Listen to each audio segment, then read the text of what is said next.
Ayun, kamusta? My name is Ken Ken Samera and nandito na naman tayo sa isang episode ng Inside the Mind of.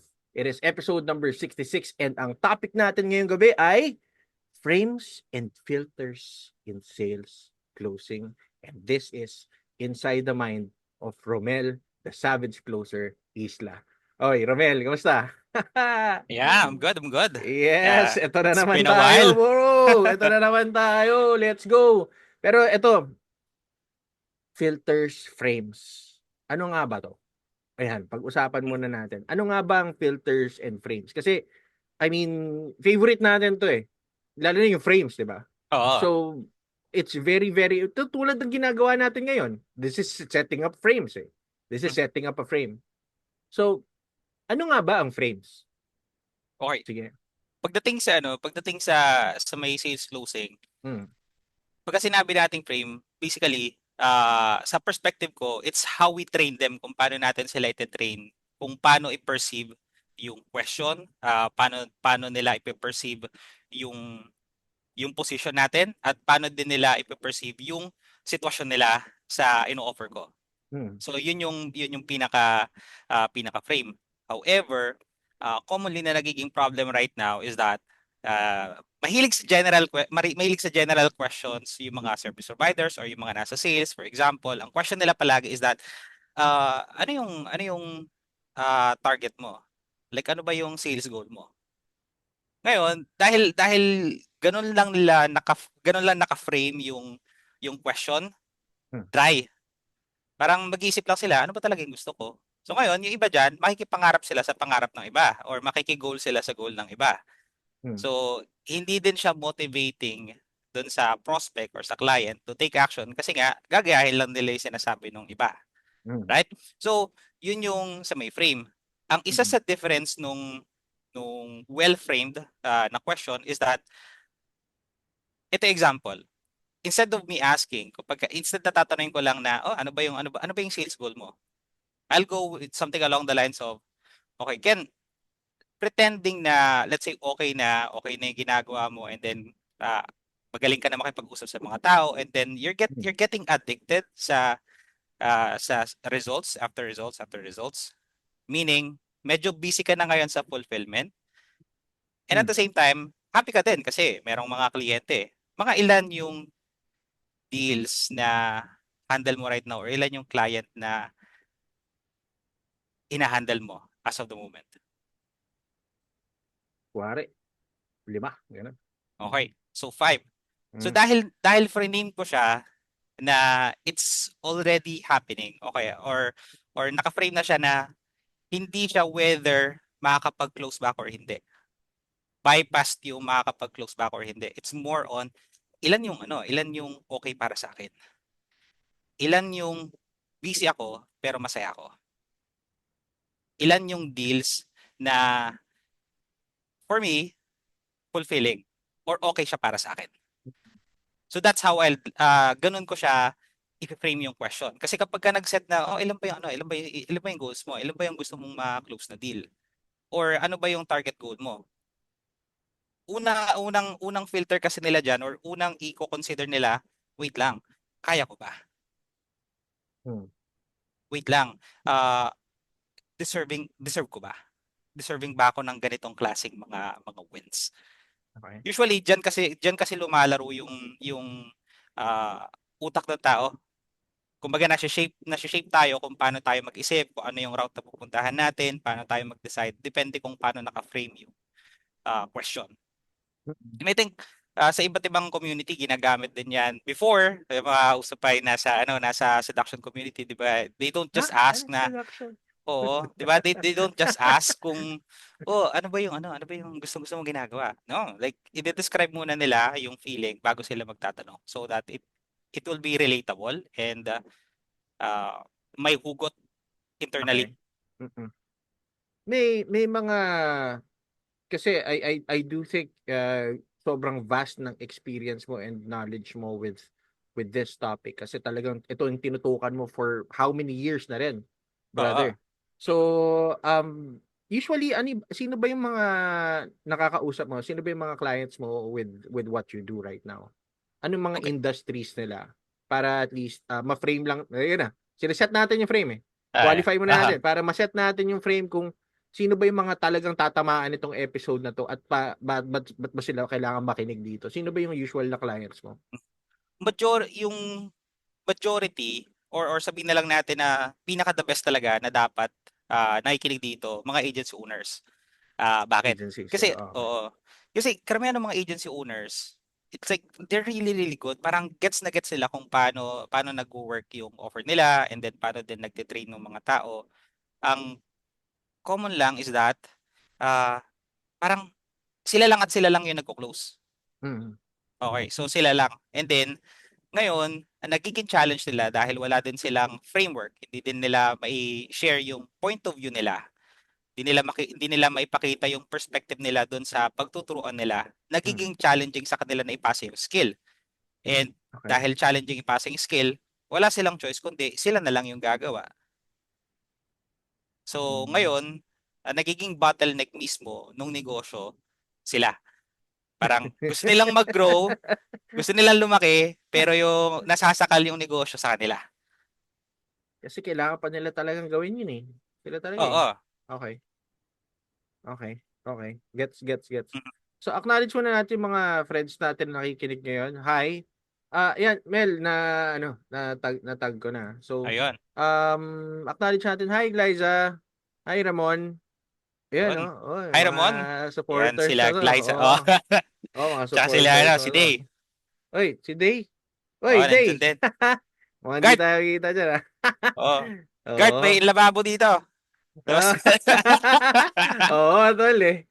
Support tayo yan. Support. Ah, Support tayo yan. Support. Hi, Krisha. Magandang gabi. So, again, ang request ko lang, if you have questions, you're listening, very timely, sabi nyo nga, very timely yung topic, lalo na if you're struggling with closing a client, make sure to, drop a question. If you have a question for Romel, we'd be glad to answer, 'di ba? Pero sige, focus muna tayo dito kasi medyo short lang yung time natin, podcast kasi ito eh. ah, Um, ano yung mga nakikita mong bottleneck sa sales, pare? I mean, in terms of closing, um, marami ka ah, nang ah. handle ng mga freelancers. You Mhm. do close yourself, of course. Yes, oo. But in terms of dun sa mga current clients mo, ano Mhm. yung mga nakita mo? Okay, ito sobrang underrated na no, sobrang underrated na skill. Mm. Pero I think one of the best kapag na-master 'to, yung skill ng empathy. Okay, so Empathy, okay. oo, 'yan yung number one para sa akin. So basically, empathy sa sarili kong mundo, of course, it's my ability, yung kakayahan natin to put ourselves in their shoes, sa shoes ni client, and then ah, tignan natin kung ano yung nakikita ng kliyente or ano yung tinitignan ng kliyente. Baga, see what they see, hear what they hear, and then feel what they feel. Mm. Okay, Okay. so yun yung sobrang importante na skill na commonly laging nawawala. Na observe ilang beses ko na observe, meron ako mga one-on-one na clients, meron din Mm. akong group. ah Doon kinukulang. Okay. So ano yung indicator? Ano yung indicator na kulang na empathy yung isang service provider? O kaya sabihin natin freelancer, agency Mm. owner, or kung ano man yung binibenta mo, kung nagbebenta ka ng kahit na ano, paano natin masasabi na kulang ka sa empathy? When you focus too much, kapag ka nag-focus ka masyado dun sa features, sa benefits ng service mo, kung paano mo siya gawin, paano mo siya i-deliver, gaano siya kahirap, gaano siya katagal gawin, at ano yung mga hurdles na kailangan mong daanan. Okay. So parang sinasabi mo kasi hindi madali to, high value tong ginagawa ko. So parang pinipilit natin sila na tignan ni kliyente kung ano yung nakikita ko bilang service provider. So kumbaga, kung ikaw si kliyente, parang pinipilit kita na, Ken, tignan mo sa mata ko. Kung gaano kahirap yung ginagawa ko, hindi ito madali. So kailangan premium. Kailangan premium pay to. Hindi nila directly sinasabi, but the way they communicate, it's implied. Implied. So kumbaga, yun yung nape-perceive nung nasa receiving end. Mhm. Okay, so paano magiging applicable si empathy pagdating sa sa sales closing? It's a skill eh. It's a skill. So yung skill na kailangan mong pumunta muna sa kabilang side, sabihin parang titignan mo or mag-act ka as the client na okay, kung ako yung merong negosyo, for example, e-com, kung meron akong e-com at kailangan ko ng media buyer, ano yung gusto kong marinig sa media buyer na nag-a-apply sa akin? Okay. So that's one way of doing it. So kumbaga parang I don't know, hindi naman siya hindi yung parang alam mo yung sa Doctor Strange, yung parang alam mo yung nag-astral projection tapos parang imagine na sasapi, ganyan. Ang pinaka point lang is kailangan mong mag-act as the client para malaman mo kung ano yung swabe, ano yung magandang tanggapin na message, ano yung mga magagandang tanong para sa kanila. Kasi kapag ka-service provider ka, usually, ang tatanong natin yung magandang tanong bilang freelancer, bilang agency owner, or bilang nagbebenta. Ano yung maganda para sa akin? Hmm. Nakakalimutan natin i-consider na ano ba yung gustong marinig ng kabila. Pagka na-pick up natin yung, kapag nasanay tayo ng ganoon, mas mabilis mag-ask ng question na alam nating papunta dun sa gusto nating direksyon. That Ah, makes a lot of sense. Mm. mm. Parang di ko alam kung saan ko to narinig pero meron yung saying na kung gusto mong maging solid na counter-terrorist, kailangan mag-isip ka bilang terorista na parang terrorist. Baga parang Baka iisipin mo, ano sagot niya ng isang kanto terorista. Oo. parang parang ganoon yung pinaka-idea. So parang kung gusto mong maging magaling na counter-terrorist, you have to think like a terrorist. Kumbaga, kung ako terrorist, saan ko ilalagay itong yung bomb? Okay. So, ikaw, kung freelancer ka, isipin mo na, okay, kung ako si kliyente, ano ba yung reasonable rate kung 3,000 USD lang or $3,000 lang yung monthly na revenue ko? For Hmm. example, ang monthly revenue ko 3,000. Tapos ikaw dahil freelancer ka, lumaki tayo or na-condition tayo about premium rate, which is totally fine, walang problema. Magkakaroon lang ng problema 'yan if ipipilit natin na premium freelancer ako, I charge like 1,000 USD. Dahil hindi tayo nagpunta sa perspective, ibig sabihin sa point of view nung client, Hmm. kahit pa magaling kang mag-negotiate, kahit magaling kang mag-communicate, kahit pa magaling kang mag-deliver ng service mo, masakit sa bulsa kasi 'yun eh. 3,000 lang ang pumapasok na pera sa kanila tapos ang sisingilin mo 1,000 bilang media buyer. Parang kasosyo ka. Parang ganoon eh. So magiging challenging 'yun kahit pa magaling akong makapag-usap kaya akong gamitan ng kung ano-anong language pattern 'yan. Language pattern works. And at the same time, we have to consider kung ito ba, pasok ba siya sa capability ni client. Mm. Yung dito na I think dito na papasok yung isang factor ng usapan natin ngayon eh. Kasi we were talking about frames eh. Now, I think dito papasok yung term natin na filters. Oo. Tama? Yes, dito na papasok yung filters. Pagdating sa filters, sa NLP, okay, so Sa basically NLP series pa rin, ito oo. linawin ko lang guys ha, kung bakit guest ko si Romel ngayon. Romel is also an NLP practitioner and a hypnotherapist. So, NLP series tong ginagawa ko kasi ngayon eh. Puro NLP Ah, practitioners tong nakalinya.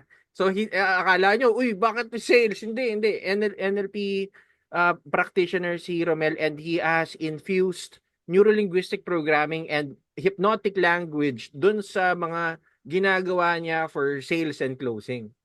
Okay? Kaya ano to, inline pa rin to dun sa sa ah. NLP series natin. Sige, brother, tuloy mo. Yeah. Mhm.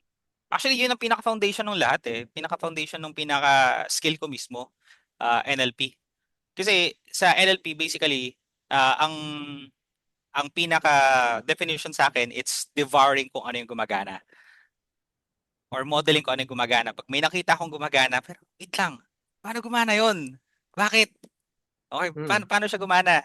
So magkakaroon ng breakdown tapos pipiliin ko kung ano yung ito solid para sa akin to. Ito medyo hindi pasok sa akin, masyadong malakas yung frame niyan or masyadong medyo mayabang yung dating.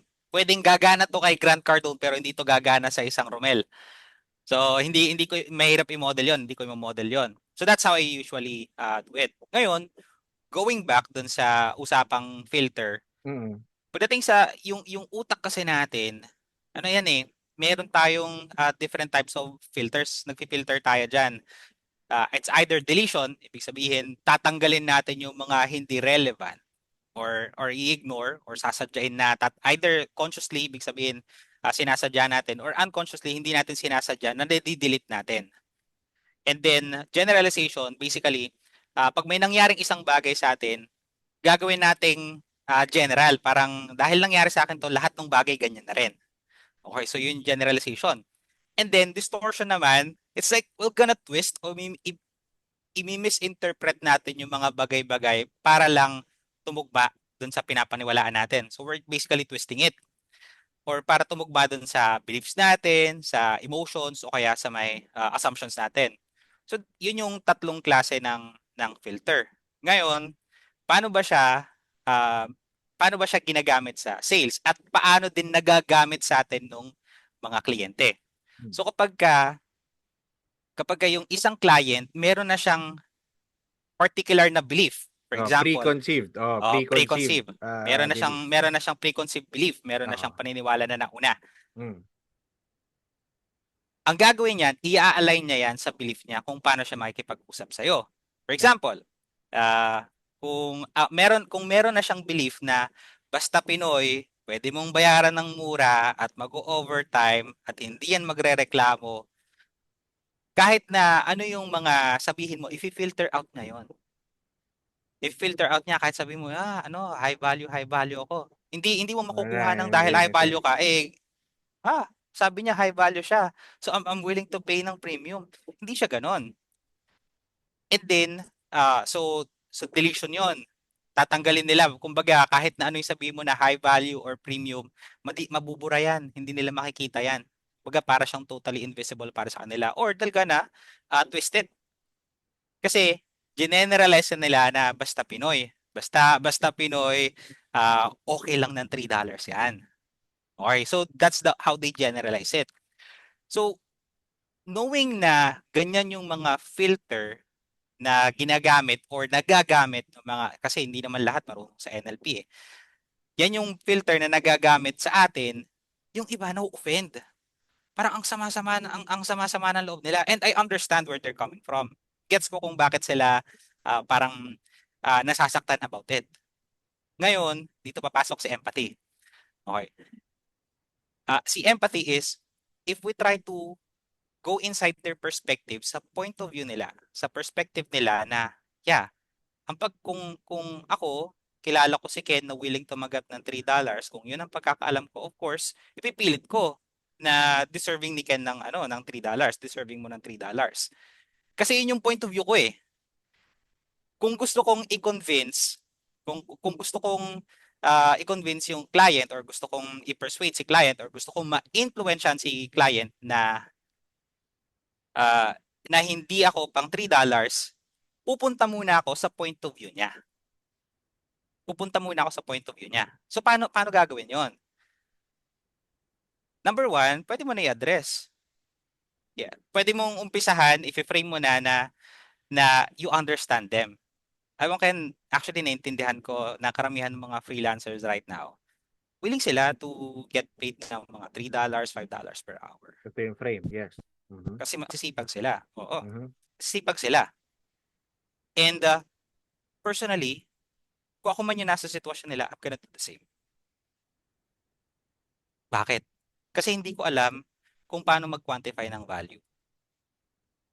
Siguro yung something to consider lang Ken is I just want to understand, let's say pretending sobrang solid na nung sales process mo right now and then you're getting results after results after results. Meaning, mas busy ka ng konti sa fulfillment kaysa sa pagko-close ng deal. Ilang mga deals yung tingin mo handle mo right now? Ilang clients yung mga finu-fulfill mo ngayon? Ngayon, siguro mga nasa, yung active Aha. siguro mga nasa 11. Yeah, 11. And then Oo, 11, 11. wow. And then how does that make you feel? May 11 kang handle. Like, kind of busy of course, pero Minsan drain. Kasi may times na may sabay na araw eh. So, mhm, ina-expect ko usually mga 1 to 2 sessions lang ako per day. Pero minsan may biglaan immediate. So, minsan tatlo. So, medyo I feel tired. medyo drained, yeah. Oo. Oo, drained. Yeah. And then, sa ano pa rin tayo sidebar lang tayo. This is like Mm, pretending that you're role the play. client. Yeah, Okay. role play. And then, ang isang client sa'yo, like, how much does it work? Kumbaga, pagka nagbayad sa'yo yan and then nagtagal, magkano yung worth ng isang client sa'yo? What do you mean nagbayad what do you For mean example, kung nagbayad tsaka nagtagal? pag may nagbayad na client sa'yo for a program, Oo. let's say good for 6 months or good for 1 year, how Usually much yung value niya very specific ako per session kasi ako, per Mel session? eh. Yeah. Per session ako Aha. eh. So usually it would last for the session. Wala akong mga programs na 1 month, 2 months. Wala, wala, Okay. wala. Wala, wala. Per Okay. session ako. Got it. Yeah, okay. So, on average, uh, mga ilang session yung isang client sa'yo kapag ka nagtagal sila? Let's say for Pag a year. nagtagal, Oo. hindi ko sure eh. Pero I think siguro for the sake of this, siguro mga 4 lang. I don't want to Mga 4. prolong sessions kasi. Oh, Mhm. kung kaya ng alam mo naman yung concept nun eh. Kung kaya ng 1 session Kaya ng isa. tapos na, Oo. tapos na. I mean, the goal is you get you get going with your life. I mean, yeah. Yeah. Okay. And then, in terms of value, like on a monetary value, mga mga how much yung per session Per session sa'yo? ko has never changed through the years. It's still Ah, 5K. it's 5K. Meron lang akong mga I already did the differentiation of like coaching and mentoring. So Yeah. right now I'm still figuring a safe number for mentoring specifically. Yeah. Okay, so wala pa numbers pero yung Coaching coaching is meron na. 5K.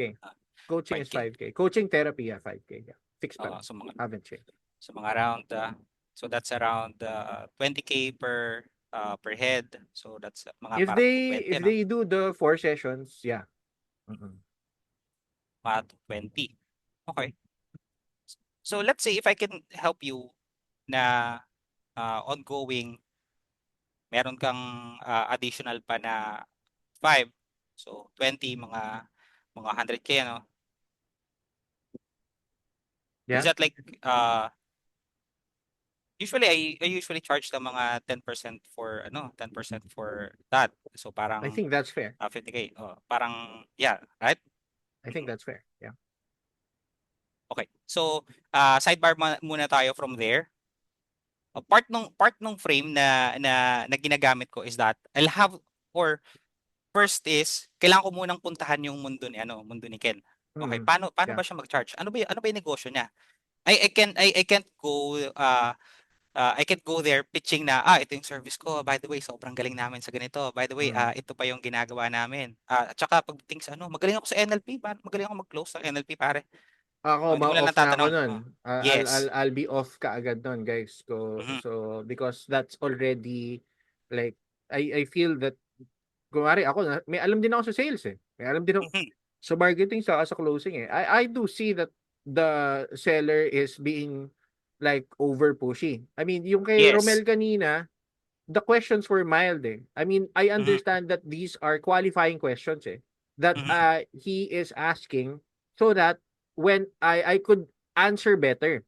So kung mapapansin niyo, panoorin yung replay, very open-ended yung questions ni Romel and he pauses. So I could really give an answer. And ang kita mo balikan talaga yung usapan namin and it feels really natural. Walang hindi siya awkward or anything. So yeah, yes, brother. You can Yes. continue. Yeah. Okay. So, going back, nagpe-play din kasi ako sa perspective ni Ken habang Mm-mm. nagro-roleplay kami. Kasi kapag habang sumasagot siya, susundan ko agad ng follow-up, and then follow-up, and then follow-up. Wala na yan. Off na yan. Kasi ako mismo, pinuputol ko yung train of thought niya. And if we place ourselves, kung ilalagay natin yung sarili natin sa pwesto ni client, tayo din naman, ayaw din naman nating pinuputol yung sinasabi natin, yung nawawala yung train of thought natin. Bakit? Kasi kapag masyado nating dinidistract yung train of thought nila, of course, they'll think or they'll be alarmed na something is going on. Merong, may ginagawa to. May ginagawa to. So they'll start to detach. Ibig sabihin, they'll start to dissociate. Pagka Mm. nag-dissociate na yan, automatic may barrier ka na. Hindi ka na makakapasok, di na rin sila papasok sa'yo. And then hindi ka na rin makakapasok sa kanila kasi nag-set ka ng barrier. Ikaw yung nag-trigger. Bilang nasa sales side, ang goal mo is i-trigger sila na maging open, i-trigger sila na nagkaroon ng or ma-amplify yung desire kasi hindi tayo nagki-create ng desire na ma-amplify yung desire nila to move. Okay. So going back dun sa may scenario with Ken, ako naghahanap ako kung saan ko pwedeng ibangga yung presyo ko.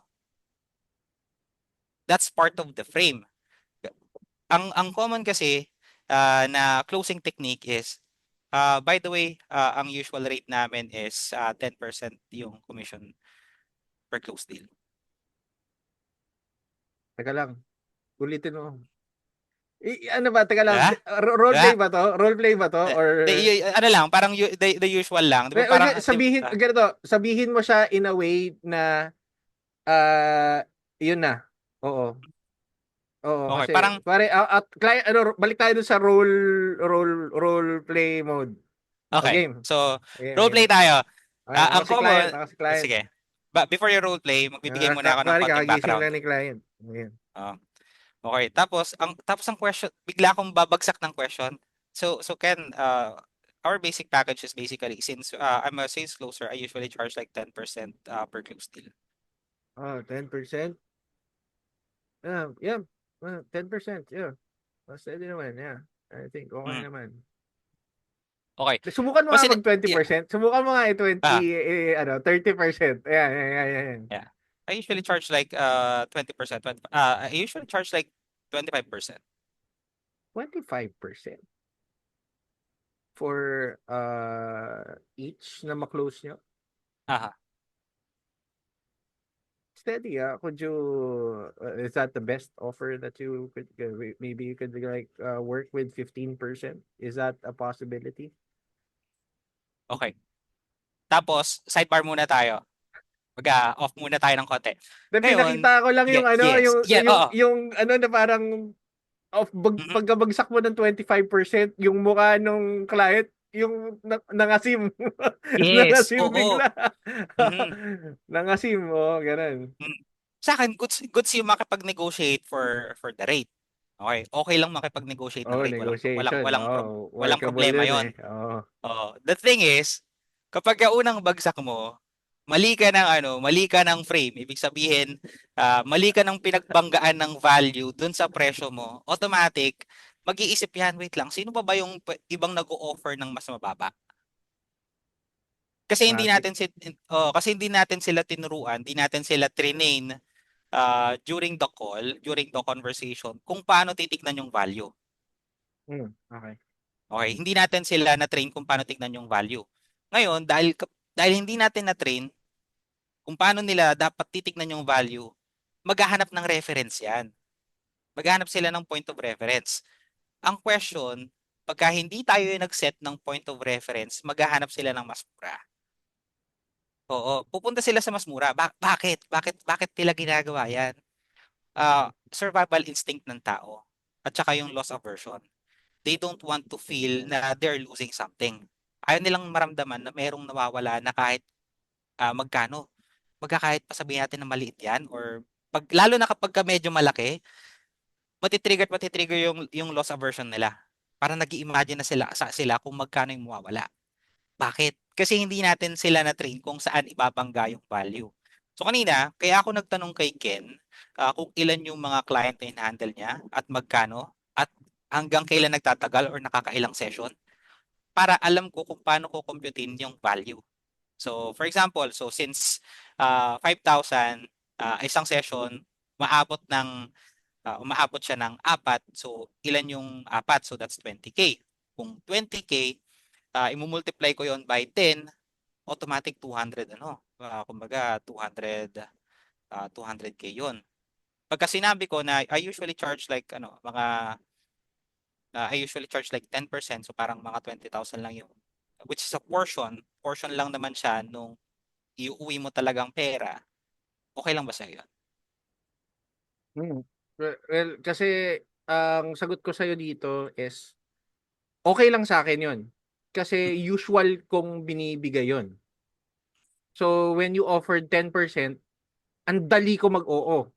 Kasi Yeah, you aha. already understand the industry that I'm in. Mhm. Na 10% is just, sige, 10%? Why not? Yeah. Kaya Oo. ako enacting out yung 25% na, huh? Mhm. Huh?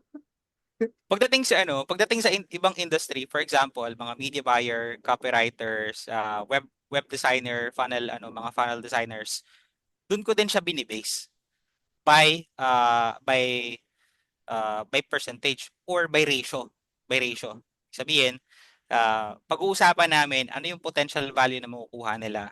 And then, ipapasolidify ko muna.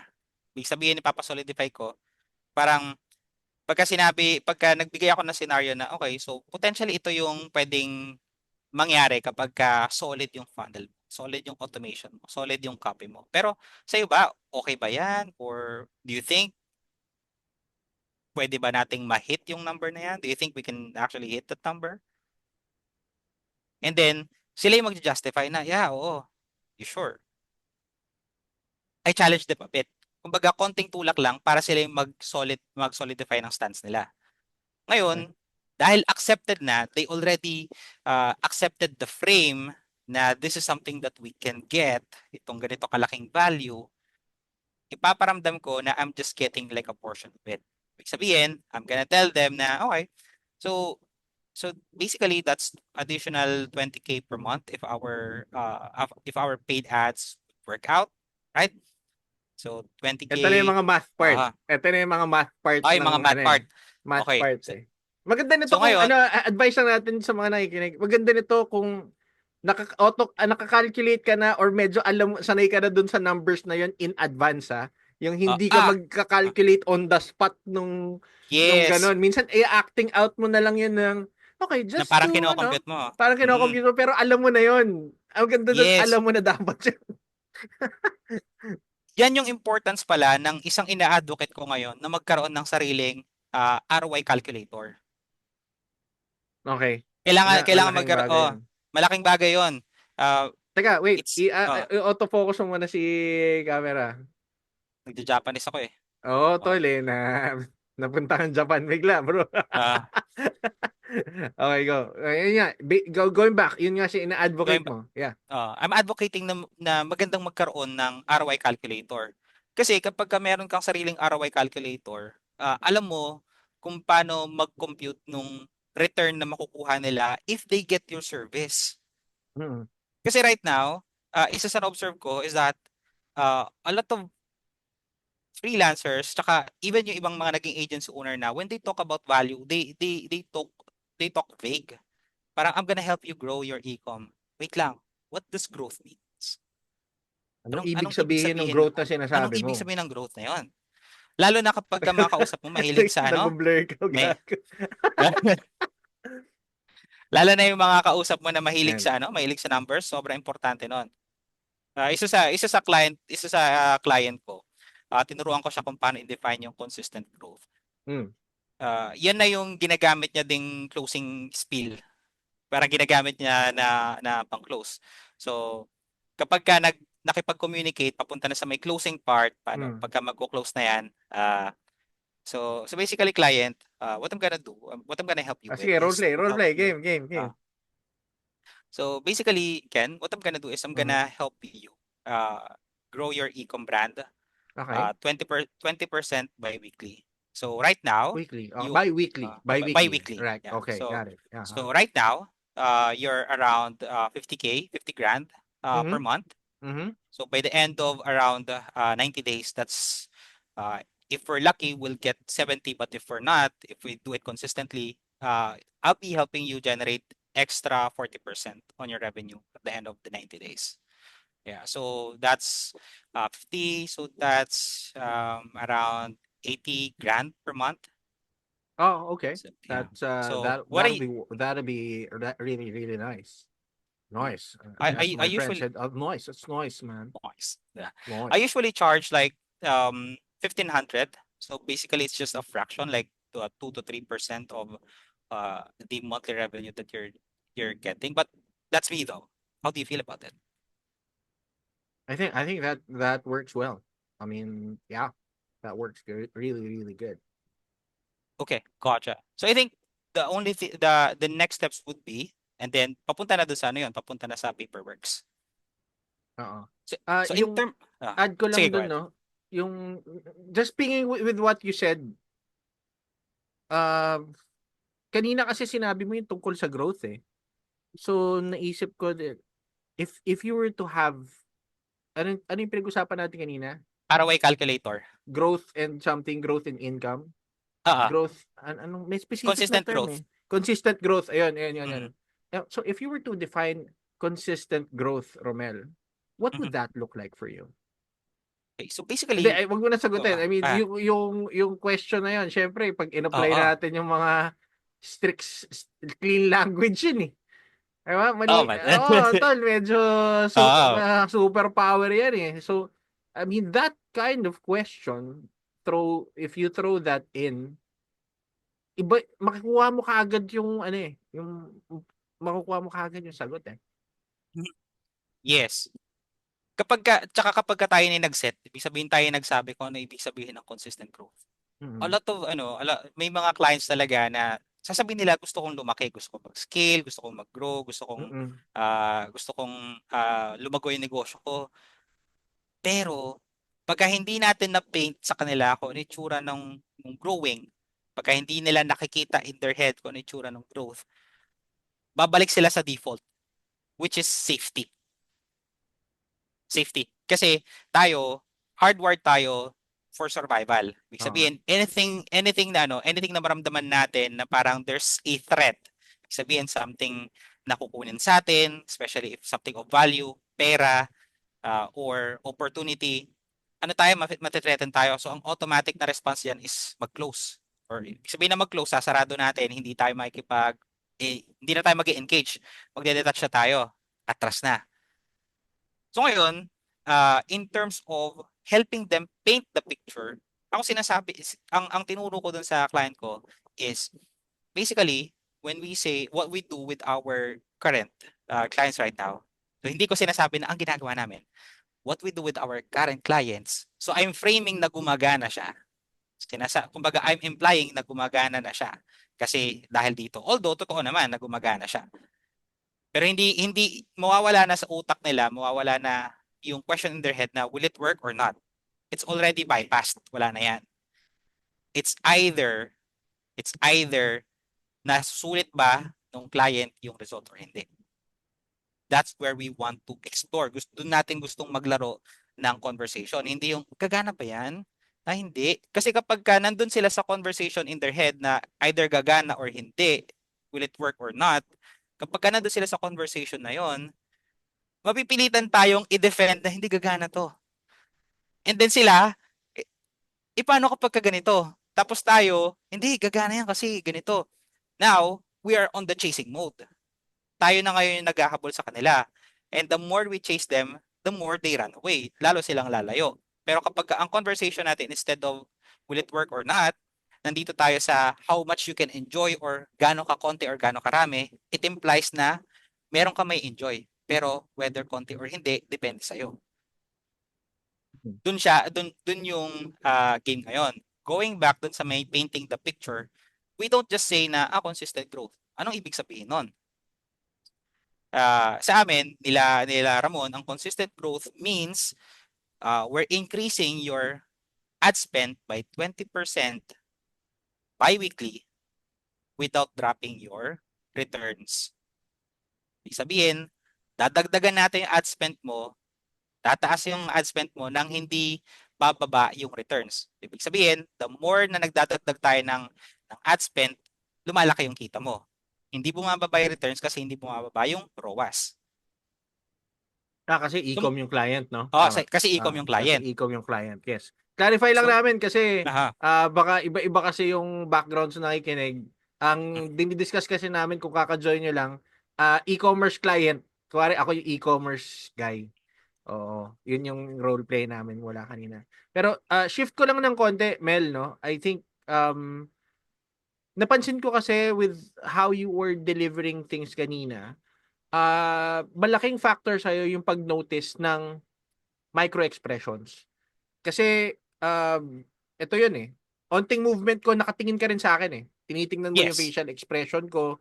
Mm, And in terms of if we were to connect this with NLP, uh, this is one of the key things na palagi natin pinag-uusapan, which is acuity, sensory acuity. oo.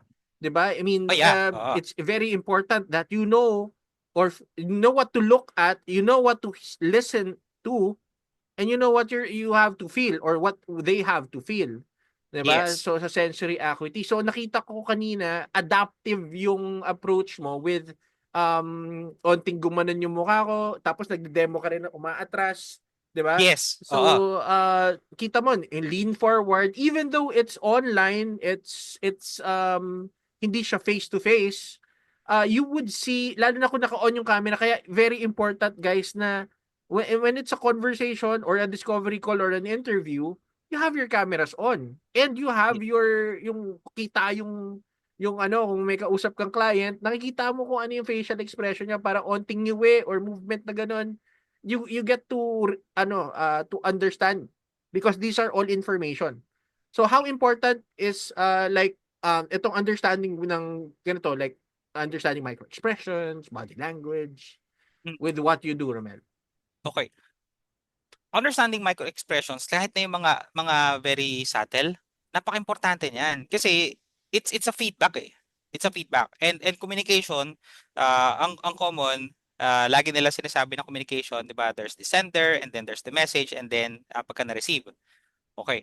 Communication is a cycle. One thing na natutunan ko din to from Jalvi, although sobrang solid na natutunan ko na sa NLP na it's feedback. Kumbaga, ang message natin is depende kung paano na-receive nung nasa kabilang end or ng receiver. So yun yung magdidikta kung anong message natin. Pwedeng maganda yung message mo dahil pangit yung pagkaka-receive nila, pangit yung feedback nila, pangit yung message mo. Kahit na sabihin natin maganda yung message mo. Okay. So ngayon, in terms of micro expressions, it's a feedback. Ibig sabihin, we we operate based on feedback. Kapag si client or si prospect nag-lean in siya, most likely uh, there's a level of interest. Pagka nag-lean in siya. Ngayon, you can also match it. Pwede ka mag-match doon. Pero kapag umatras siya, you give them space. Kasi kapag umatras sila tapos hinabol mo ng ganyan, anong magiging perception nila? How will they see us? Creepy salesperson to, hard seller to. And then whenever na meron ng association na hard seller yan or creepy na salesperson yan, very desperate na salesperson yan, automatic yan. Automatic yan. Uh, Iba-block off ka na nila. So parang yung mga nag-aabot ng, sir, credit card? Meron na po kayo ano? Di ba? Ano yung automatic response natin yan? Yun yung nagiging yung nagiging natural na responses. So the reason why we want to really be aware kung paano nagre-respond yung mga kausap natin is because we'll base it from there. Kapag meron silang sinabi na sabihin na lang natin meron silang a bit of an objection, meron silang konting objection. You don't have to defend it. Okay. Kailangan mo munang intindihin. Okay. When you say mahal, like, how do you mean by mahal? May Love. mag-engage yan. Ah. Mag-engage ulit sila because we're trying to understand their world. When you say it's a bit like pricey. Like how do you mean by pricey though? Paano yung ano yung pricey? Yan, no? Yan, no? Eh, Yung dito. Yan, no? oh yeah, oo. Nakita mo, as Romel is explaining it, as he acts it out, you would also notice that micro expression of like contempt and like disgust. Mm. Kita mo sa mukha eh. So, you have to, hindi ko naman sinasabing masterin. Hindi naman natin Oh sinasabing yeah, not masterin nila oh. yung micro expressions eh. But Mm, it's a very good tool that you know it. Because you also do it eh. So if you could also practice how you get to like do positive facial expressions, you could, mhm. rather than just mirroring and matching, you could now lead, which is Yes. yan yung Oo. yung reality Yeah. niyan. Oo. And sobrang sobrang importante doon. Kasi I attended different ano din, mga sales training. Ang laging sinasabi, kailangan confident ka, kailangan laging alam mo lahat ng sinasabi mo. Context to context 'yan. Kapag ka nag-explain si client ng situation nila, you don't you don't have to act as if you know everything. You don't need to act as if you're confident na gets mo yung nalalaman nila kung lalo na kapag ka nag-uumpisa pa lang silang mag-explain or mag-share ng situation nila. So what's the best approach for those times kapag ka nag-umpisa pa lang or you're asking questions or you're starting to connect with them? Ang pinaka-favorite ko dyan is number one, curiosity. It's like be curious. Second is yung confused. Yung confused ka lang, yung parang you're when you say hirap ka sa sales, like, anong ibig sabihin ng hirap? Anong ibig sabihin ng hirap sa sales? Now, dahil nakita nila, oy, parang ano to, hindi nakakasunod tong si Romel, wait lang. I-paste muna kita sa mundo ko. Papasabayin muna kita. Ikikwento ko muna yung mundo ko. Ngayon, dahil sila yung nag extend ng help sa akin, sinong invested ngayon sa conversation? It's the client. Tapos, dahil invested si client dun sa conversation, what I'm gonna do is, I'll add curiosity. Talaga? So ano na yung ginawa mo nung nag-try kang mag-create ng sarili mong funnels? Or nung nag-try kang mag-run ng sarili mong ads, ano nangyari? Kaya actually sinubukan ko naman kaso wala, hindi talaga gumana. Hindi gumana? Ah, pero after that, like anong ginawa mo next? Yun nga yung reason kung bakit ako naghahanap ng service provider. So with Ito na yung mga filters guys, ay na-explain ni yes. Romel yung mga filters Mm, na yun. okay. Ito na yung number one, kailangan manggagaling sa kanila yung information. Sobrang importante niyan. Actually, number two yun. Number one is always empathize. Yun yung number one. Very underrated skill. Kasi if we can position ourselves and we talk just like them, like hindi naman natin gagayahin. Pag medyo mayabang or sabihin natin confident or very assertive magsalita yung kausap natin, will we talk just like them, na assertive din? No. Ang isipin nila diyan, parang upal to kinukumpal mo ba ako? Kupal ka ba, boss? Parang ganun yung nagiging takbo sa utak nila because we're mimicking them. Pinaparot natin sila, which clients don't like. So kapag nag-empathize tayo, it's like we just need to understand them na okay, ito it makes sense kaya siya very strict. Kaya siya strict mamili ng media buyer niya or ng service provider kasi ilang beses na siyang ah, hindi nabigyan ng result. Ngayon, kapag nalaman ko yon na gano'n yung nangyari sa kanya, marami nangako sa amin, testing daw, testing daw, testing daw, tapos hindi naman gumagana. Kapagka gano'n nalaman ko, nakita ko, nakuha kong data, that's the reason why. I'm gonna empathize with that. I'm go- Sobrang simple lang. Now, okay, I think that makes sense. Kasi if you said that you've already worked with like 3 media buyers Mm. already, Mm. and they haven't generated any result for you. Yun yung amplify, yeah. Mhm. Yeah. And then napansin niyo yung pause, hindi mo siya imiminsang bagsak kasi wala silang susundan eh, hindi sila makakasunod. Pagka binagsak mo ng you already work with 3 media buyers and they didn't provide any results for you, walang Seryoso ba? masyado, oo. Ganun. Mm. Well, seryoso ba you've already worked with 3 media buyers and Eh, they the results that they did was like fucked up. wal- walang result. Tangina yun. And then alam mo yung ano, yung internal response nila like, yeah, yeah, yeah. Yeah, they already paced na. Kumbaga sa NLP favorite ko na yan, pacing and leading. Yeah, pacing and leading Gawin and naka-yes train to guys. no, So naka-yes train, yeah. as we were role playing this part of the scenario na nilalaro ni Romel, if you notice what Romel was doing, naka-yes train na rin yun. Yung embedding na yun, yung amplification na yun. Tapos yung, seryoso? 3 na yun nakausap mo tapos hindi. Puro yes yun, no? Kasi 3 na Mm, nga nakausap niya, hindi na-deliver. Galing sa kanya info eh.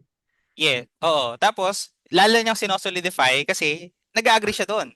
Tapos Kagri siya agree, doon. agree, agree, agree, agree. Yeah. Pero ano yung plano mo ngayon? Like, what if hindi mag-work yung DIY mo?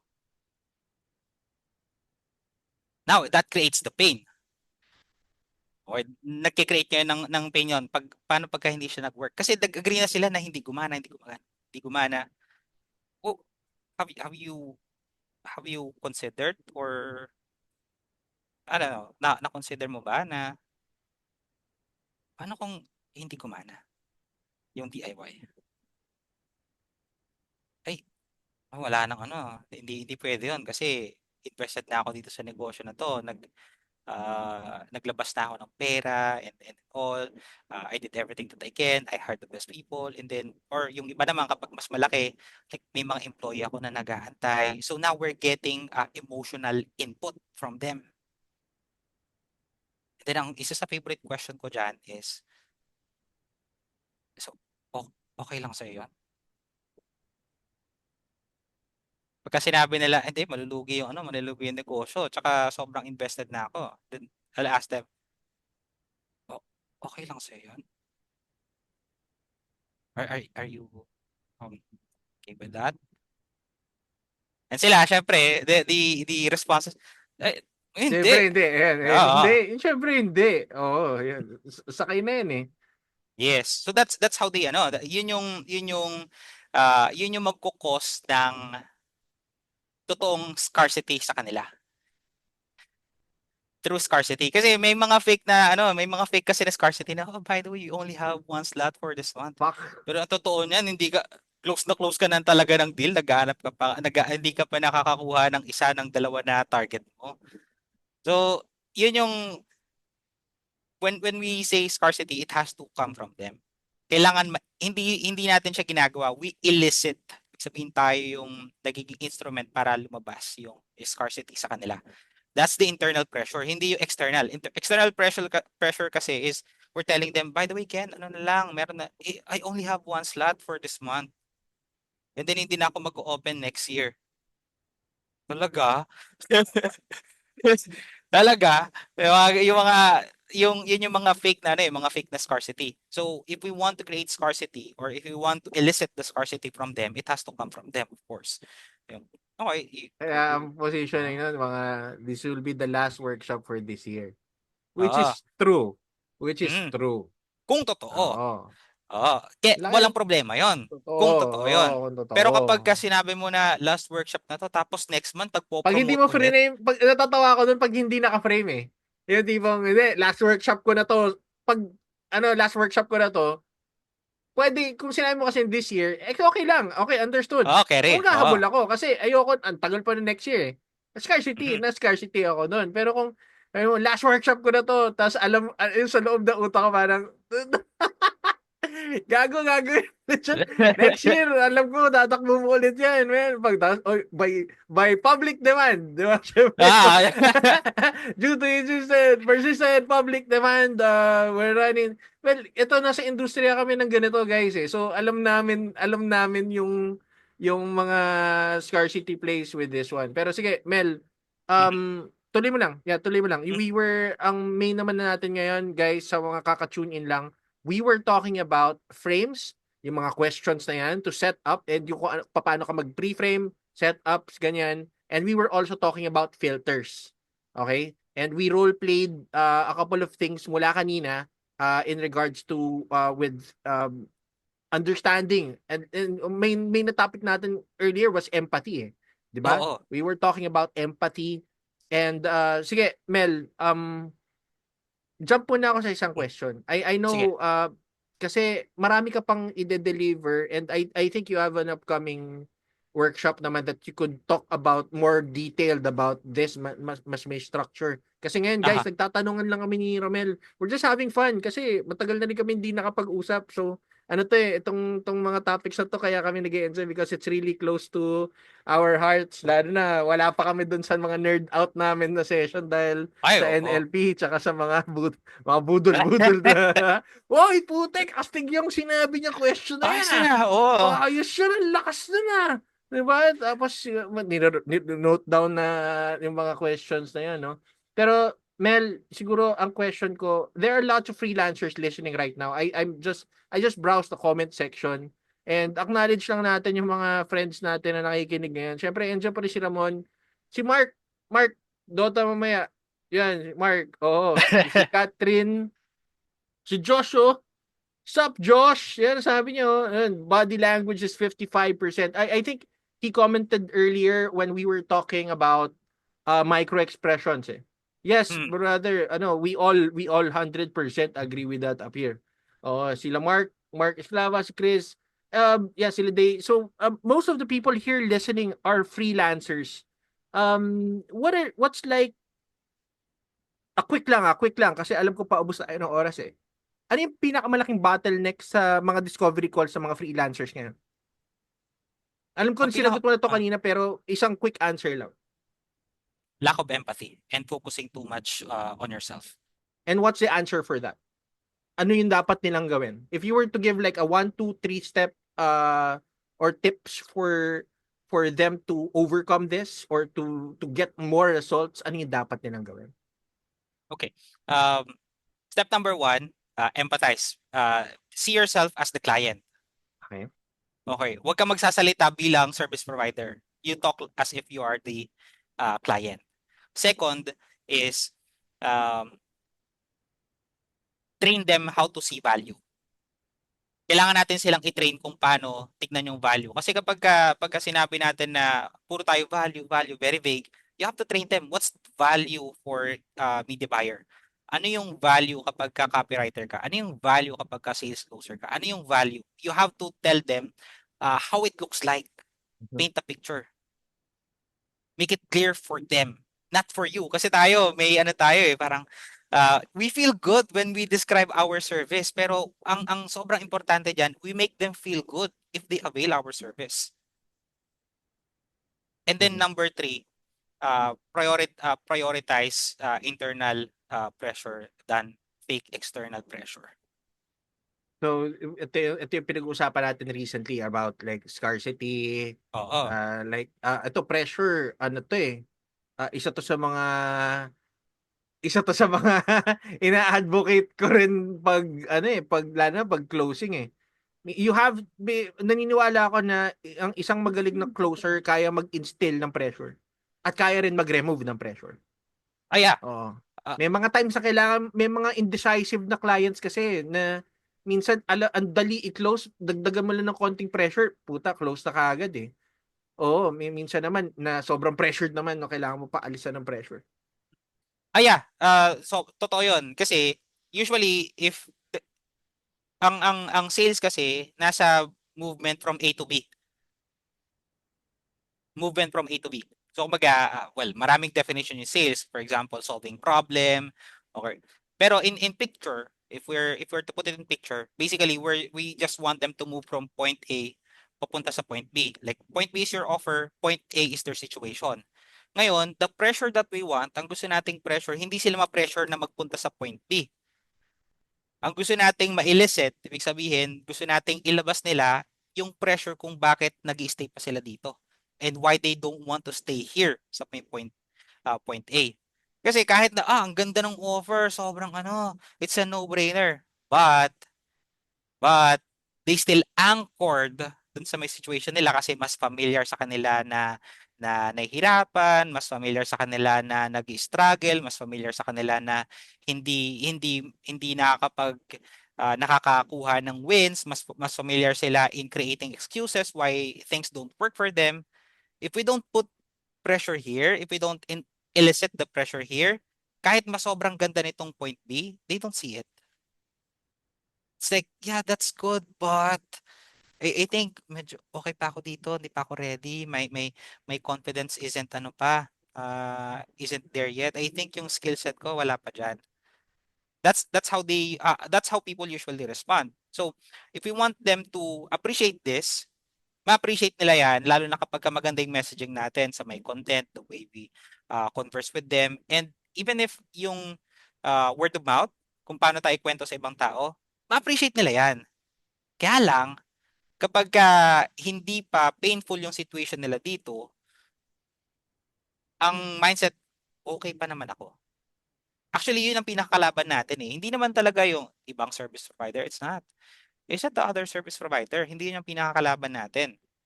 Pinakalaban natin pagdating sa sales is yung mentality nila na okay pa naman ako. Kung kailangan na kailangan nila and then they still cling to the okay pa naman ako, we're hardwired for security, for safety. So dun sila kakapit. Para naka-dead man's grip yan. Kasi ayaw nilang kumbaga gusto nila makasurvive. So ang gusto nating illicit doon is the pain here na parang dahil it's more painful to stay than to risk here going here sa may point B dahil mas painful dito papunta dito they'll move here. Ngayon, para mas madali, we have to reduce the friction, reduce the resistance going to the point B. Doon papasok din yung filter. Doon papasok, kumbaga, tutulungan natin sila na ma-appreciate si offer and then, ito, nakita mo to? So basically, we're helping them to filter things out, the really important things for them. Kasi the distortion, the generalization, the deletion, normal yan. Kasi pag hindi tayo nagde-delete ng excess information, mababaliw tayo. And then if we don't generalize, pati yon. Kasi, kumbaga, napasok ka na dahil nakita mo mainit. Hindi mo naman pwedeng sabihin na, hindi porket napasok ako dati. Ibig sabihin, mapapasok ulit ako ngayon. Hindi, mag-generalize tayo. Dahil nasaktan ka dito, i-generalize Manloloko mo na yan lahat to ng keep yourself. lalaki. Oo. And sa ganun, hindi naman siya that's something that we should be offended about. Pagka may mga nagge-generalize, the way I see it is that's how they see it eh. Yun yung filter nila. Tangina, And it's, bastusin mo oo. na yung thought na yun kaagad, pare. Sabihin mo na kaagad. So, what led you to think that that's it? Pwede mo na ipitin. Ipitin mo na But, agad. Lahat manloloko, di ba? Lahat ng service provider na ganito, tingin ko manloloko na eh. So, yung isa sa mga favorite ko din since medyo diplomatic yung approach ko. Yeah, actually, medyo nagigets ko yung pinanggagalingan mo eh. Di ko sinasabi na I totally understand. Kasi kapag I totally, minsan agreement frame ka na. Oo, oo, agreement I'll frame go ka na with that. doon. Oo. Yun yung ginagawa ko. Hindi ko sasabihin na I totally agree with you. Kasi tigil-tigilan mo ako. Yun, parang alam You kong know, may intention ka. yung acting na ano eh, you know what, Romel? I think you have a very, very solid point there. Yeah, oo. Pero hindi ko na sinabi, agree ako sa'yo, di ba? Hindi ko Mm. sinabi, you have a very, Eh, very solid point there, man. Appear. acknowledgement. It's just we acknowledgement. If we acknowledge them na that's how they feel, rapport yun eh. Yan ang hindi na akala kasi nung karamihan rapport is uh yeah, actually I like birds. You like birds? I like I like it turtles. too. Alright, yung Ay. rapport is like we just want acknowledge them, acknowledge lang na lahat ng lalaki, pag sinabi nila, lahat ng lalaki manloloko. Actually medyo gets ko din yung pinanggagalingan mo. Out of curiosity, like, ilan na ba? Ilan na yung nanloko sa'yo? Gusto yung talaga? Anong nangyari? Okay, pero that's a different topic. But papunta in terms of sales, what we want to do is just dig uh deeper dun sa mundo nila. And then tapos yung confusion, the curiosity that will help them get invested. Like this person is actually listening. And caveat lang, nakikinig talaga ako. Hindi ko sinasabi na pretend that we're listening. I'm listening. And then I think another important probably importante din pala. Iba kasi nagsasabi, hindi mo kailangan ng script. Maganda kung may script ka. Maganda kapag ka merong script. Especially kapag ka yung Debate service yan, mo. pare. Oo. Debate yan eh. I Mm, think for the longest time, Mel, this has always been surfacing with the topics that we deliver as trainers mm, ng sales and yeah. persuasion eh. I mean, Mhm. sige, punta tayo dun Yeah. sa tanong na Yeah. yun, pare. Tatanungin kita. Are scripts important? Ang script para sa akin really important siya. Especially kapag ka nasa growing phase ka. Yo. Kasi Yeah, sagot. kasi for example, kung ako Especially. yung skill set ko, ibe-base ko, magaling ako nang walang script. Paano ko ipapasa sa iba yan? Paano ko i-delegate yan? So, kailangan ko ng script. And ang mali lang, script is not the bad thing. Ang mali is yung perception about script. Na we need to read the script word for word. Script is guide. Guide yung script. Hindi siya yung word for word. So, kumbaga, kung nasagot na nila yung question kanina, pero nasa script kailangan mong tanungin, hindi mo na kailangan tanungin kasi nasagot na nga eh. Um, do you give scripts sa mga programs mo? Alam na itong sa upcoming mo. I help them craft yung script nila. Hmm. Tinutulungan ko silang mag-craft nung script nila kasi kapag ka nagbigay ako ng script ko yon, mag-work sa akin yon. Hmm. Pero sa iba, hindi siya mag-work. Kasi may iba na mas assertive. May iba naman na kagaya ko, medyo diplomatic ako eh. Medyo kailangan, May sumasakay ako dun specific sa trip na, approach ka oo, dun sa sales process and closing mo, no? yes, And oo. that's your personal favor. Okay. Yeah. Pero may framework pa rin na, meron pa rin framework na sinusundan so that principles wise ng persuasion, NLP based na conversation, nasusundan pa rin yung principles. And another kung bakit ko sinasabi 'yon? Kasi kapag ka alam mo na kung ano yung potential na sagot nila, for example, we have question, meron nang alam mo na agad kung ano yung mga pwedeng sagot diyan eh. Pwedeng yes, pwedeng no, pwedeng maybe. Ngayon, kapag ka ready ka, alin man dun sa Or tatlo what yung the fuck? sagot nila, oo, kung ready tayo kung ano yung pwede nilang ibato that time, we don't have to uh, think na huhugot tayo kung saan-saan. It's just alam na natin kapag ka nag-no sila, alam mo kung paano i-handle. So that yung mental bandwidth mo, you can focus sa kanila. Focus ka sa kanila. Kasi hindi ka nagwo-worry kung paano kung ganito yung sagot nila. Hindi, alam mo na pwede nila isagot yan. So alam mo kung paano sasagot. Yeah. Totoo. Ako ay 100% agree with that. And that leads us to having um having to understand the importance of application. When you get Yes. to apply these stuff na hindi lang siya concepts lang, talagang you go out there to close deals, to talk to people, talk to real clients, and prepared to na masampal sa mukha ng rejection. 'Di Oh yeah. ba? Tapos masanay ka na, okay, why did I get rejected on that? May journal ka to understand all this. What happened, what went wrong, and meron kang kapal, hindi naman kapal na mukha, ayoko sabihin kasi may mga tao naman na hindi naman makapal yung mukha, nakaka-close eh. Ayoko nang i-generalize yan eh. Mhm. Ang gusto natin, Mel, yung parang um, ma-map out eh. Ma-map Oo. out Oh. yung um, this did not work. These are the top people in yung sa modeling. These are the Mm. top people in the sales, nagko-close ng deals ngayon sa mga agencies. And what did they do? Yeah. Tapos tinanong mo sila what they did, yung mga questions, may mga recordings yan sa TikTok, may recordings yan sa YouTube, tama, YouTube, Yeah. Oo. sa YouTube, di ba? Tapos syempre, i-note mo yung mga yun, mapapansin mo, in reality, you even don't have to fucking make that fucking mistake because other Yeah. people already made those mistakes. All you need to Mm. do is just take time to map things so that meron kang, alam mo, aram ng utak mo na ma-map mo yung pattern. So yung usapan Yes. natin dati, Mel, I think years ago we talked about um, nahihirapan yung mga tao gawin yung isang bagay kasi hindi pa nangyayari, hindi pa na-map ng utak nila kung ano yung dapat gawin ng utak, anong process yung gagawin eh. Unknown Yes. Totoo. Totoo territory pa yan. eh. Oo, Mm. so once you get to the hang of it, having that pattern, tsaka ka na, magiging madali na kasi sanay na yung utak mo, may pattern na siya for that eh. So, if you Mm. could prepare ahead of time by mapping, Mm. ito, katulad ng sabi ni Romel kanina, yung sa script, ganito, yung creating your own script, um, na-master mo rin siya, tama ka doon, Mel.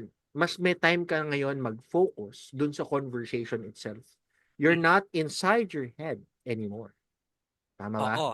Okay, brother. Yes. Yeah. Kasi mas connected daw, mas makakonect ako sa kanila kasi I don't have to think ng wala akong what ifs. Kasi alam ko na, expected ko na na sa question na to, may mga lalabas na hindi ko gustong tanong or hindi ko gustong sagot. Pero dahil ready ako na pwedeng lumabas yan, that's part of the possibility. I'm ready. Pag lumabas yan, okay lang. Hindi yung iba yung na-mention mo kanina na people are navigating without a map. So it's an Mm. unknown territory sa kanila. Parang Remember dark na ano, continent yan sa Hunter X eh. oh, Walang mapa tol eh.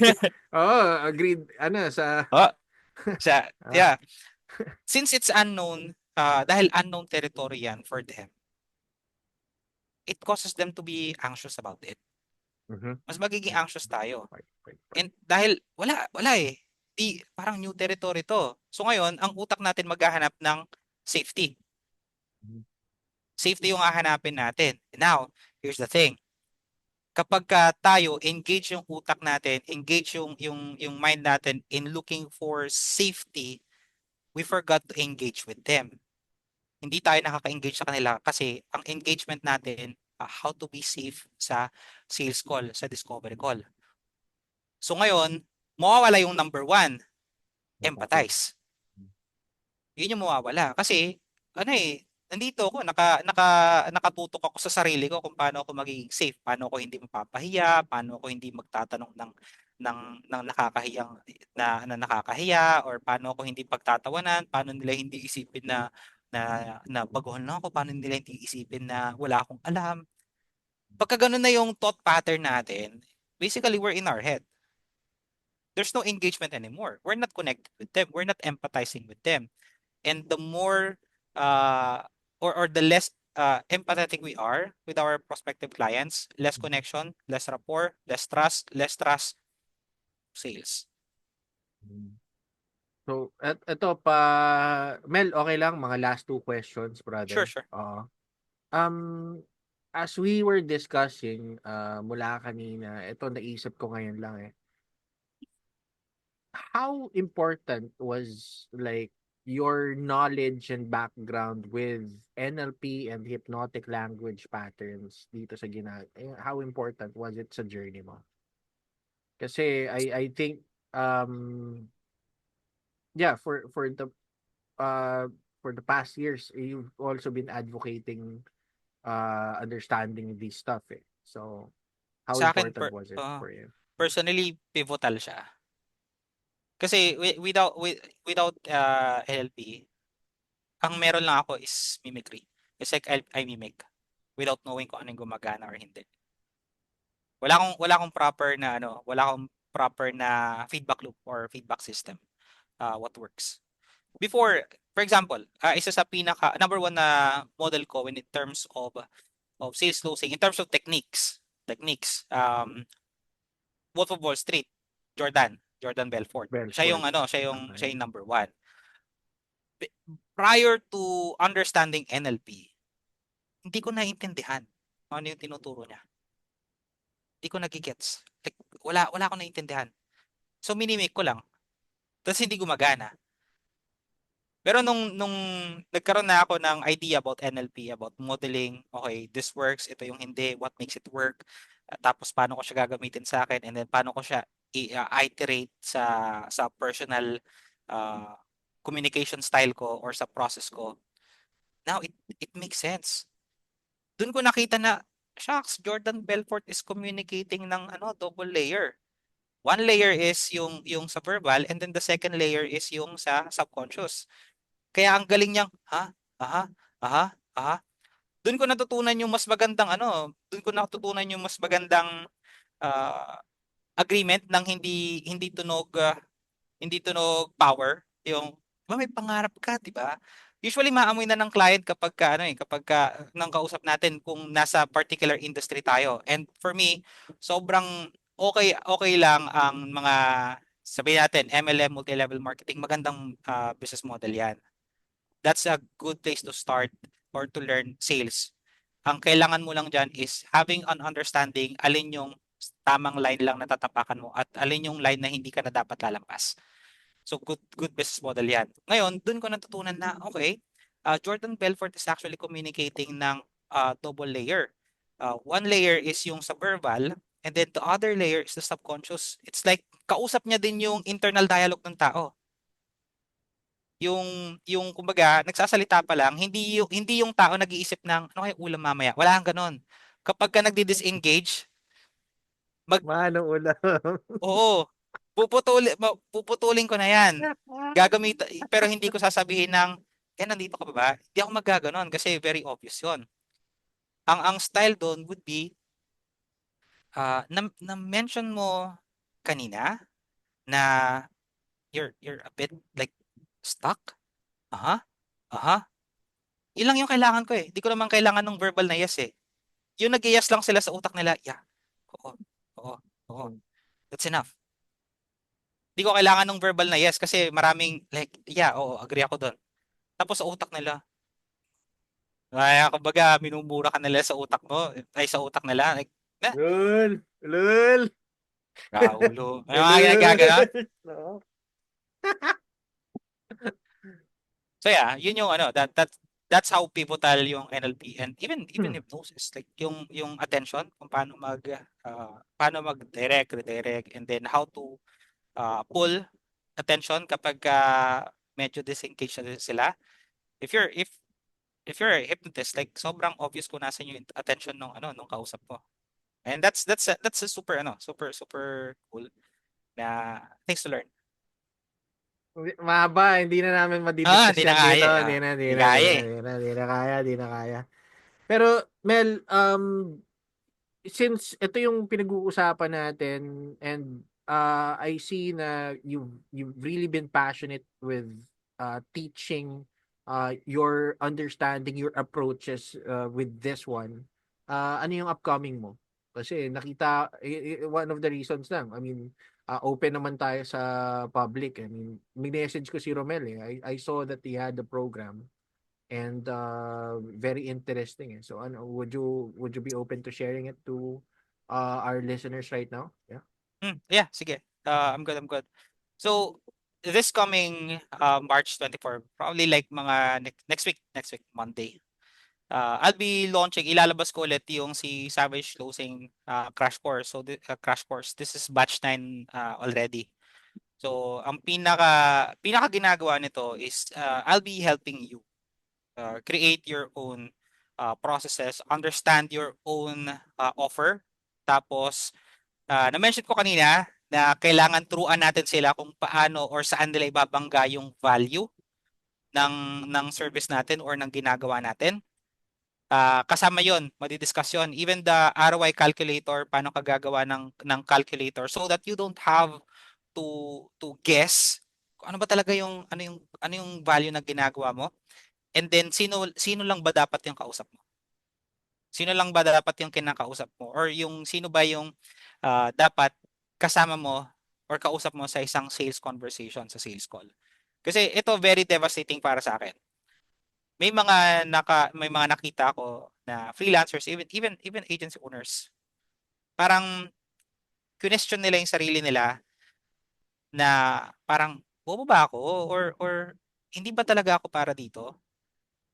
Kasi nakapag-generate sila ng result before sa isang client and then yung sumunod na client parang hindi. They think that the problem is their process. They think that the problem is their process or they think that the problem is how they communicate. Ang hindi nila alam, ano ba talaga, sino ba dapat, ano yung proper input? Sabihin, sino ba dapat lang yung pumapasok sa sales conversation? Kasi kapag ka hindi clear sa'yo at hindi ka din strict sa filter ng sino lang yung dapat pumasok sa sales call, you'll end up thinking na ikaw ang problema. Pero ang totoo, yung filtering process mo. Like, you're not the problem. It's your filtering process. So doon din siya. And then, how to conduct discovery call. Tapos, yung mga nuances na nakita nyo kanina, I'll be breaking it down as well. Together with creating ng mga document, the proposal. Iba ang tawag nila proposal. I call it like strategy document. Pero, whichever fits for you, okay lang yan, idol. So, Bahala ka sa trip mo, tangina. Bahala ka sa trip mo. Kung yung tawag mo, go. Yan na yun. so yan. Strategy document, the proposal, yeah. Yan na, yeah, oh. Yeah. So, Oo. So, that's the how do people like register to this? Message ka nila, ano, paano ba? they can just go to bit.ly. Saan ko ba ilalagay? Comment na lang namin sa ano, sa comment section yung Ah, ano, yung pero form na. basically, it's bit.ly slash SCC9. SCC, Ah, dalawang C lang. SCCC. Tatlong C, di ba? O, yun. Tatlong Tatlong C. C. Tama. SCCC, ano? 9. 9. Okay, Ah, SCCC 9. I-ano na lang namin dyan, promise. Ilalagay namin yan sa comment section. lalagay namin sa may comment Mhm. section. Okay. So, Mel, since ano na, patapos na rin naman tayo, I mean, what's your message? I mean, maraming, usually yan, pag puta pa-end yung mga ganitong call, tinatanong lang yung mga tao ng kung ano yung message mo sa mundo, ganun. Pero siguro, ang gusto ko itanong sa'yo, siguro was, what's your message to yourself nung nagsisimula ka? Ngayon, kasi ngayon, meron ka ng understanding with this. And when you were starting, siguro, you also felt lost and kung ano man, di ba? Ay, So if you malala. were to send a message to yourself right now, yung old self mo, what would that be? Siguro ang message ko for myself is create or wag kang makipangarap sa pangarap ng iba. Kasi ang reason kung bakit very confusing yung mga route, dami-dami mga kinukuha, dami-daming inaaral kasi we think that yung pangarap ng iba dapat pangarap din natin. It's not. It's not. Like if you're to create your dream, like make it your dream. Kailangan pangarap mo, hindi yung pangarap ng iba kasi uh, if you're chasing other people's dream, you'll end up missing what's yours. And yung taong gusto mong pagbigyan talaga ng pangarap mo or gusto mong makishare dun sa pangarap mo, probably it's too late for them to enjoy it as well. So build build what's yours. Don't build other people's. Mm. Okay, salamat. And follow-up question dyan, brother. Tulitin na natin habang nandito ka na eh. Well, you're a coach and a therapist also. Um, Paano ba malalaman? I mean, any tips for people kung paano nila malaman na pangarap na nila yon? Uh, Experimentation. And you got to ask eh. Hindi yung kumbaga, may iba, for example, they go, gusto ko din maging six figure. You ask yourself why? Why would you want to why would you want to do that? And then, kasi gusto ko para sa pamilya. What about it? Alin doon? Kumbaga, when I say experimentation, kailangan mong basagin mismo yung sarili mong ano eh, yung sarili mong notion eh, yung sarili mong yung iniisip mo ng pangarap ko to. Kailangan mong basagin kung ano yung matitirang nakatayo na mag-isa, yun. Kung ano yung matitirang nakatayo mag-isa, yun. That's yours. Kasi kapag ka shaky, for example, let's say gusto ko maging billionaire, bakit? Tas, ang gusto mo lang naman pala, magkaroon ka lang ng agency na pwede mo i-outsource so that you'll have more time dun sa parents mo na wala nang time na dalawin ka kasi malayo sila, nasa province sila. Or ang gusto mo lang pala is meron kang enough. Kasi iba, for example, 70K, iba 100, or sabihin natin like 70, 50, it's enough for them to spend time with their ano eh, with their loved ones eh. Hindi mo na kailangan makipangarap na gusto ko din ng 7, 8 figure. Hindi mo alam kung ano yung pinagdadaanan nila. Pero sila, pangarap nila 'yon. Hindi mo kailangang ampunin 'yon. Hindi sa'yo 'yun eh. Kaya kumbaga kapag ka meron ka na set na ito yung pangarap ko, basagin mo muna, subukan mo munang basagin. Ano talaga? So ano kapag ka nangyari yan? Kapag ka na-hit yan, anong mangyayari? Kapag ka nangyari yan, anong mangyayari? Kapag ka nakuha mo yan, anong mangyayari? And then kapag ka nandun ka na hindi mo na ma-explain kung bakit, pero gustong-gusto mo lang siya gawin, kahit na ilang beses mo nang sinubukan basagin yon, yun yung sayo. That's yours. And then, use it as a guide for your decision making. Mm. Okay. Yun din yung ginamit ko para hindi ako ma-fall into victim of FOMO and shiny object syndrome. It's like, is it aligned or not? I know what's aligned for me. Hindi siya tagline. It's like I'm extremely clear what's mine. So, yun yung sa akin. Okay. Maraming salamat, Romel, sa Yeah. for sharing your insight, your experience with everyone here. And syempre sa mga nandyan nakikinig, yan, pasalamat na lang kayo sa comment. And if ever, just I think just to add things moving forward na lang dito sa Inside the Mind. To those who are always listening here, joining us alive, you could type down probably some lessons that you learned or you've gotten that resounded sa sayo this episode. You could comment it sa comment section. Um it feels good lalo na for the speaker if he lalo na, Mel, no, if you know that they listened, they got something, it feels good, di ba? And if So you yeah. also have questions, pwede mo Mm. kaming itag doon. Tag ka doon tapos sagutin namin. Sayang eh. Ako, hindi naman ako nagtatago. Oh, may course kasi yan, kaya hindi niya sasagutin. Like, I don't do that. If you have Hindi. question, ask Oo, away. sumasagot tayo Oh, lahat. Oo, sumasagot tayo lahat. Wag lang yung kupal na tanong, ha. Siyempre, kupal na oo. tanong, kupal na sagot din. Oh, yeah. Ganun talaga. So, expect nyong kupalan. Okay din kami dyan. Masaya din kami dyan sa mga ganyan tanong. But if you're serious, you're having a real bottleneck right now, may mga question dyan kanina in regards to pricing. I mean, we could probably answer some Sige, comments pwede ko there. sagutin yun. Yeah. And for everyone, again, thank you. Meron pa ulit mga susunod. Madali naman ulit kaming mag-session ni Romel if needed. Kung meron desire kayo mga tao, kasi we're just doing this for like fun. Gusto lang namin magkwentuhan. Oh, Ito yung yeah. inside Oh. naman. Oh, hindi Oh. pa pigil pa nga kami kasi time Nagka-capstone nga lang ako constraint lang kanina eh. eh. Kailangan namin ipitin dahil uh, pag nag-nerd Oras. out kami dito sa mga stuff, I think abuti kami ng ilang oras dito. Sobrang haba. But Saka again, Mel, relatability. May mga, relatability lang oh, rin. Oo, baka hindi niyo na maintindihan yung yung mga malunod. jargon namin ng mga sa hypnosis and stuff eh. Pero both of us, this has been a yung isa to sa mga core skills na I think we both align with, yung NLP and sa conversational hypnosis. Very, very useful shit.